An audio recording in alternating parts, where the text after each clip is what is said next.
tava numa balada, no primeiro, comecinho do segundo ano do colegial da escola. E o menino da minha sala chegou, me empurrou na parede, segurou meu braço e queria me beijar. Eu falava não. E ele não acabou me beijando, mas ele quase me beijou. Ele segurando meu braço, apertou com muita força. Eu comecei a gritar e pararam ele. Eu lembro que eu até empurrei ele. Depois ele apertar muito forte meu braço, eu acabei empurrando ele. E aí o pessoal viu e foi ajudar. Na época eu nem fiz nada, porque, sei lá, se fosse hoje eu falaria, obviamente. Mas eu acho que eu poderia ter feito uma coisa a respeito. Mas na época não tinha muito essa discussão. Comigo aconteceu quando eu fui viajar pra praia. Estavam uns amigos meus e meu namorado. E teve um dia que a gente tava todo mundo no sofá vendo filme. E todo mundo acabou dormindo. E esse meu melhor amigo, ele tava do meu lado. E teve uma hora que eu acordei e percebi que ele tava me tocando.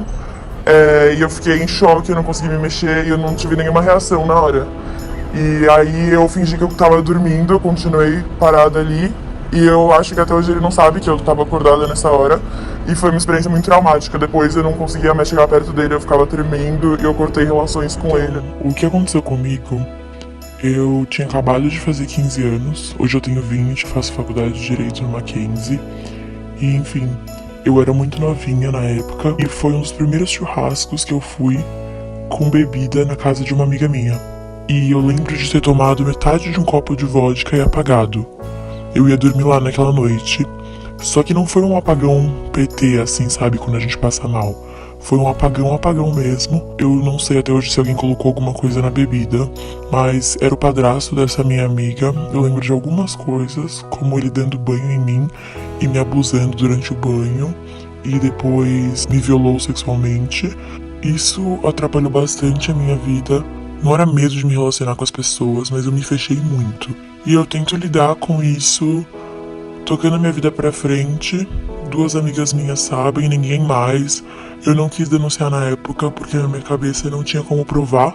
E na minha cabeça minha mãe brigaria comigo, me proibiria de sair de casa. Então eu simplesmente tomei uma pílula do dia seguinte sem prescrição médica e me afastei um pouco dessa minha amiga por conta disso.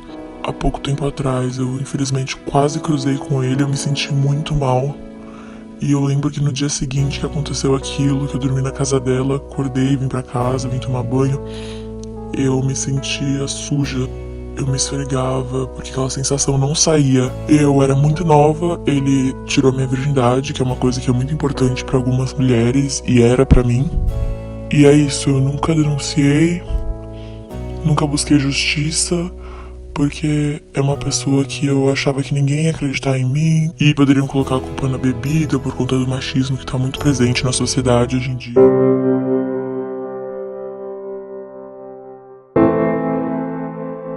Então, oi gente, meu nome é Catarina Doria, eu criei o aplicativo Sai Pra Lá e eu vou contar um pouquinho pra vocês de porque eu criei esse aplicativo. Eu tava andando um dia na Paulista e aí um cara de 60 anos começou a me seguir, e ele começou a me assediar, ele começou a me tocar, ele ficou tipo, gostosa, vem cá, e ele começou a me seguir tipo assim por uns 20 minutos. E aí eu queria muito responder ele, eu fiquei, nossa, eu vou xingar até, só que aí eu fiquei com muito medo, eu não sabia se ele tinha uma arma, uma faquinha ou se ele podia só me bater. Aí eu fiquei quieta e fui andando e tem uma hora que ele saiu. Aí eu cheguei em casa, tipo, muito irritada com a situação. E aí eu comecei a pensar, tipo, a minha irmã sofreu a mesma coisa, as minhas melhores amigas quando andam na rua sofrem a mesma coisa. E eu fiquei tipo, por que ninguém fala sobre isso? Ou por que ninguém cria uma plataforma pra gente poder colocar o que tá acontecendo na nossa sociedade? E aí eu criei o aplicativo e graças a Deus fez muito sucesso. Quer dizer, infelizmente, né? Porque se não fosse um problema na sociedade não teria feito tanto sucesso. Mas hoje em dia a gente tem mais ou menos 100 mil assédios registrados. E eu recebo, tipo, 500 mil mensagens relacionadas a assédio, relacionadas a estupro, relacionadas à violência contra a mulher em geral.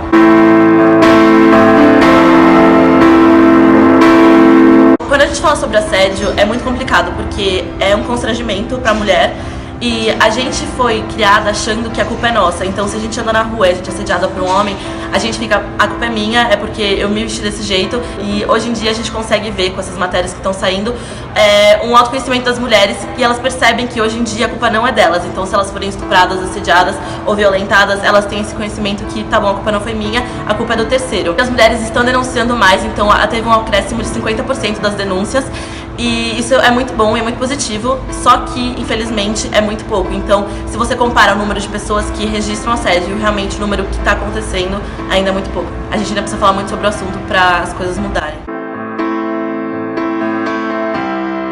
Então, tem muitas iniciativas hoje em dia, então tem o Sai Pra Lá, tem o Vamos Juntas e tem o Chega de Fio Fio. Eu acho que todas essas iniciativas ajudam muito porque as mulheres ficam mais conectadas. Então, antes, eu sofri o assédio, a minha mãe sofreu assédio, meu melhor amigo sofreu assédio, ninguém falava sobre o assunto. E agora, com essas iniciativas, as pessoas estão conectadas. Então, se eu vejo uma menina andando na rua e eu consigo sentir que ela tá com medo, eu só, me aproximo dela e falo, vamos junta?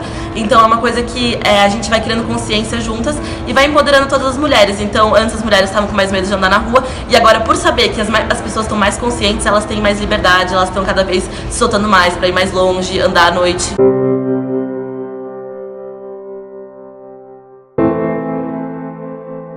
Meu nome é Mariana da Silva Ferreira, eu sou médica legista e também sou sexóloga e trabalho com violência sexual aqui na cidade de São Paulo há 9 anos. Eu atendo as vítimas de estupro de São Paulo e Grande São Paulo. E também sou criadora do Pradigues, que é um projeto de prevenção ao abuso sexual infantil. Um problema muito grave que atinge milhares de pessoas. Ele engloba várias práticas de cunho sexual, desde o assédio verbal, que são as famosas cantadas, que vai desde o fio-fio, quando você passa na rua, dos xingamentos, dos, entre aspas, elogios, né, disfarçados, né, em assédio, até olhares invasivos, e as práticas mais invasivas, que são os toques, que aí acontece já a etapa do contato físico. Por exemplo, a menina que vai para uma balada, vai para uma festa, uma boate, e aí aquele aglomerado de pessoas impede com que ela se desvencilhe, né, da abordagem mais invasiva de quem está dentro da boate. Então, você pode perguntar para as meninas, passadas de mão, puxão de cabelo, né, o beijo forçado, o cheiro no pescoço. Então, isso tudo é toque, que é uma modalidade de assédio sexual. Um dos também mais conhecidos, que são os assédios em transportes públicos, metrô, trem, ônibus, que também o assediador ele aproveita desse ambiente aglomerado, que a pessoa não pode se mexer direito, às vezes nem percebe o que está acontecendo, para cometer o assédio sexual. E aí a gente vai para a modalidade mais grave, mais invasiva de assédio sexual, que é o estupro. Sim. Tá, que aí já acontecem outras práticas diretas, físicas, e até a mais invasiva de todas, que chega a ser a penetração mesmo, na Sim. vagina, no ânus, né?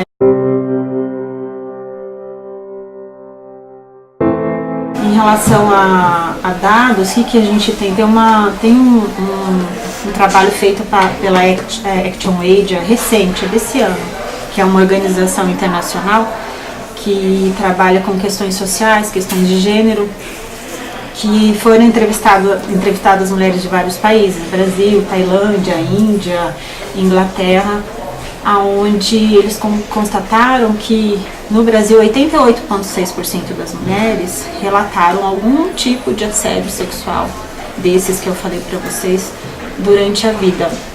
Agora tem o Instituto Think Alda, que tem uma estatística ainda maior. Mais de 99% das mulheres entrevistadas relataram algum tipo de assédio sexual durante a vida. E desses assédios, segundo essa pesquisa, a maioria deles acontece em via pública, na rua. Em segundo lugar, a chegada e a saída de casa quando está anoitecendo. E transportes públicos em terceiro lugar. Então, as vítimas de assédio sexual, elas têm uma grande dificuldade para realizar denúncia. Por quê?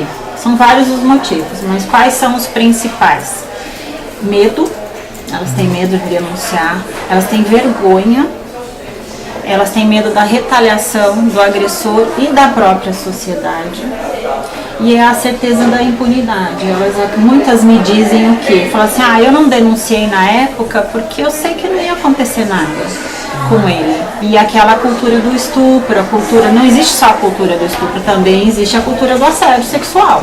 onde a vítima ela é sempre responsabilizada. Vocês podem perceber, ninguém pergunta para um estuprador quando ele é preso ou para um assediador quando ele é identificado por que ele assediou, por que ele estuprou. O que nós perguntamos é por que será que ela foi estuprada, por que será que ela foi assediada, o que ela estava fazendo para merecer isso. Sendo que a única causa do estupro e do assédio é do estuprador, é do agente. Então a gente tem que chegar para o estuprador, para o assediador e perguntar, olha, por que você fez isso? Não perguntar para a vítima, olha, como é que você estava vestida? Exato. Que horas você estava na rua? Por que você estava no ponto de ônibus 11 horas da noite quando você saiu da faculdade sozinha?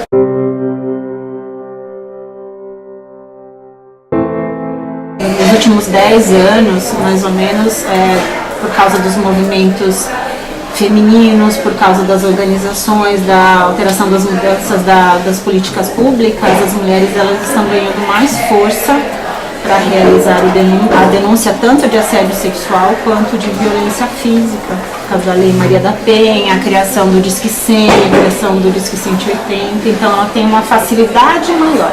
Mas mesmo assim, segundo o IPEA lançou uma matéria muito legal, um trabalho muito legal que chama Radiografia do Estupro no Brasil. E aí tem vários dados a respeito de estupro. E nesse relatório ele aponta que apenas 10% das vítimas denunciam. Nós temos dados americanos, por exemplo, que gira em torno de 30%, 35%. Mesmo assim é muito pouco. Agora você imagina, a gente tem... tivemos aqui em 2015 50 mil e 2016 45 mil estupros. Então imagina, a gente tem que multiplicar isso aí, porque se só 10% registrados, isso só quem foi lá na delegacia e fez o boletim de ocorrência. Imagina qual é o número real de violência mesmo, de estupro, a gente não tem nem noção, então tem que denunciar. Se você não tem coragem, acha que a pessoa vai descobrir que você denunciou, às vezes é o teu cunhado, às vezes alguém muito próximo, ou às vezes é uma pessoa muito perigosa, um traficante que te ameaça, vai pelo Disque 100, que não vai identificar teu número, não vai perguntar onde você mora, nada disso, nem quem você é. Ele só quer saber o que está acontecendo e onde está acontecendo. E aí o Disque 100, ele aciona os serviços responsáveis.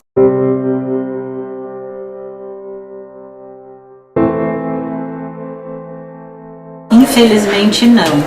Infelizmente, quando elas têm coragem de denunciar, porque eu uso o termo coragem porque são tantos processos que ela passa pela delegacia, ela passa pelo IML, são todas situações que não são agradáveis, certo? Quando elas se propõem a passar por todos esses processos, a minoria delas procura ajuda psicológica, o que é um problema muito sério, é um problema de saúde pública, porque as repercussões, eu sempre falo, o estupro, seja da criança ou da mulher adulta ou do homem adulto, o que menos tem peso são as alterações físicas, são as agressões físicas. Sim. A maior violência é a violência psíquica, emocional, porque essa pessoa ela carrega a lembrança da violência para o resto da vida. Eu recebo mulheres de 60, 70 anos que vêm conversar comigo no final do evento, falando assim, olha, eu fui vítima de violência, de estupro na infância e a vida inteira eu tive dificuldade de relacionamento.